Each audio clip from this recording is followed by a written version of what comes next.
오는 10일 국회의원 선거를 앞두고 정책을 정리해봤습니다. 기독 유권자들이 관심 있는 저출생과 환경 공약부터 대북 정책, 민생 정책 등을 모아 정리했습니다. 이현지 기자입니다. 4.10 총선을 앞두고 기독교 유권자가 참고할 점을 살펴봤습니다. 먼저 민생 정책 공약입니다. 국민의힘은 소상공인 보증 정책 자금에 28조 원을 공급하고 온누리 상품권을 10조 원으로 확대 발행한다고 제안했습니다.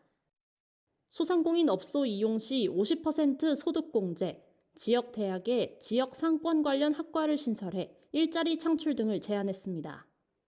더불어민주당은 소상공인 정책 자금 2배 확대, 지역사랑 상품권 온누리 상품권 발행 규모 확대, 소상공인 에너지 바우처 신설, 착한 임대인 세액공제 상시화를 내세웠습니다.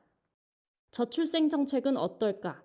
국민의힘은 10대 공약 1번과 2번에 저출생 관련 공약을 지정했습니다. 이어 부총리급 인구부 신설, 저출생 대응 특별회계 신설, 육아휴직급여 210만 원으로 인상, 아동돌봄 민간 서비스 지원 확대, 조부모 돌봄에도 지원하는 정책을 공개했습니다. 더불어민주당은 다자녀 가정에 공공임대주택 제공, 세자녀 대출이자 무이자 감면 및 원금 전액 감면, 아동돌봄 서비스 본인 부담금 20% 이하로 감면, 민간 돌봄 서비스 제도 강화, 초등 방과 후 학교 단계적 무상화를 제시했습니다. 두 정당 모두 민간 돌봄 서비스 부분 확대를 강조해 한국교회에서 추진 중인 교회시설 아동돌봄 법제화에 어떤 영향을 줄지도 관심이 쏠리는 부분입니다. 녹색정의당은 결혼 동거 청년의 20년간 공공임대주택 제공, 주 4일제 도입, 근로시간 단축 청구권 확대, 임신 출산 의료비 전액 지원을 제시했습니다. 새로운 미래는 저출산 예산 실태 파악, 저출산 고령사회위원회 권한 확대, 기업 내 육아휴직 제도 활성화를 꼽았습니다. 개혁신당은 전국민 출산휴가 급여제를 도입하고 출산휴가 여성에 3개월 최대 210만 원 지급하는 정책을 제안했습니다. 사회복지 분야에서 국민의힘은 경로당 주 7일 점심 제공, 다문화 가족 자녀 돌봄 지원 강화, 한부모 가정 육아 지원 확대를 공약으로 내세웠습니다.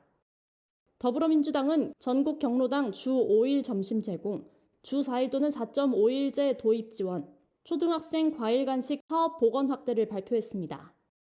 대북 정책에서 국민의힘은 유엔 안보리 비상임 이사국 개기, 북한 비핵화, 한미일 안보 협력 진전, 미래 세대의 북한 실상 교육 강화, 군 장병 처우 개선 공약을 제시했습니다. 민주당 공약으로는 대일 외교에서 역사를 직시하는 당당한 외교, 초당적 대북 정책 마련을 통한 북한 비핵화, 지속 가능한 통일국민협약위원회, 이산가족 상봉 등 인도주의 협력을 통한 남북관계 신뢰 회복, 군 장병 처우 개선 공약이 있습니다. 기후환경 관련 공약은 어떨까? 국민의힘은 기후위기 특별위원회 상설화, 기후대응기금 5조 원으로 확대, 민관 합동 녹색금융 활성화, 녹색생활실천 탄소중립 포인트 제도, 소형 모듈 원전 추진, 온실가스 배출원 거래제 유상할당 확대를 공약으로 세웠습니다. 더불어민주당은 R200 시대 구현, 기후에너지부 신설, 기후위기 특별위원회 상설화, 2040년 석탄발전소 가동 중단, 탄소중립형 산업전환 추진, 한국형 IRA 제정, 농촌 재생에너지 산업의 거점으로 육성을 약속했습니다. 녹색정의당은 가장 구체적인 공약을 제시했습니다.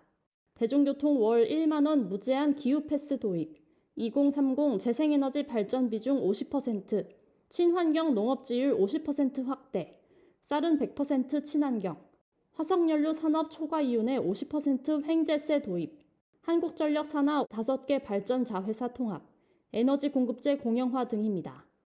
이번 총선 출마 후보자 가운데 기후 공약을 발표한 후보는 24.1%에 불과해 다소 아쉬움을 낳았습니다.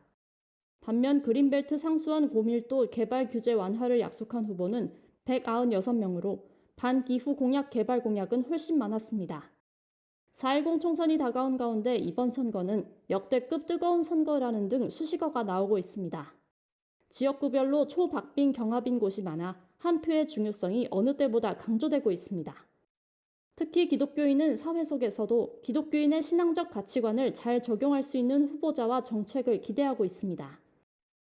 기독교 가치관은 세상의 모든 가치관을 더 존귀하고 고귀하게 이끌 수 있는 가치관이기 때문에 가장 귀한 가치관이라고 생각합니다. 제일 중요한 건 투표에 참여하는 겁니다. 크리스찬으로서의 당연한 권리이자 의무라고 생각하시고 꼭 참여해 주시면 좋겠고요. 기독교인을 뽑는 것만큼 더 중요한 것은 기독교 가치를 실현하는 정치인을 뽑는 겁니다. 상전을 뽑는 게 아니라 국민을 섬기는 사람을 뽑아야 되거든요. 이 후보가 어떤 삶을 살아왔고 어떤 공약으로 나와 있는지를 좀 살펴보시면 좋겠습니다. 제22대 국회의원 선거 일정은 10일 수요일 오전 6시부터 오후 6시로 지정된 투표소 장소에서 진행됩니다. CTS 뉴스 이현지입니다.